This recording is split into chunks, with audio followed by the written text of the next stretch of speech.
عايزة تعملي وصفة حلوة جدًا ولذيذة وسهلة وسريعة، والطعم هياخدِك في حتة تانية، سمي الله وصلي على الحبيب، ما تنسوش لايك ومتابعة واشتراك، وكمان تشيروا الفيديو. معايا فرخة كده حجمها متوسط، هاقطعها 8 قطع، يعني كل ربع كده من الفرخة باقطعه نصين، كده قطعتها 8 قطع. طبعًا الفرخة مغسولة كويس جدًا وعصر عليها ليمون كتير.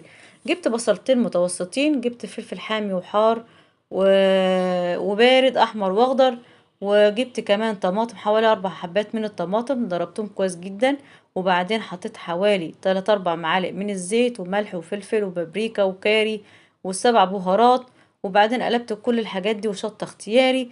جبت كمان قلبت الفراخ في قلب التتبيلة وسبتها كده كام ساعة كده تشرب من التتبيلة، وبعدين رصيت تحت الفراخ خضار أي نوع خضار عندك، وبادخلها الفرن بتبقى باللون وبالشكل والطعامة دي، طعمة تحفة بجد، والخضار واخد من طعم الفراخ.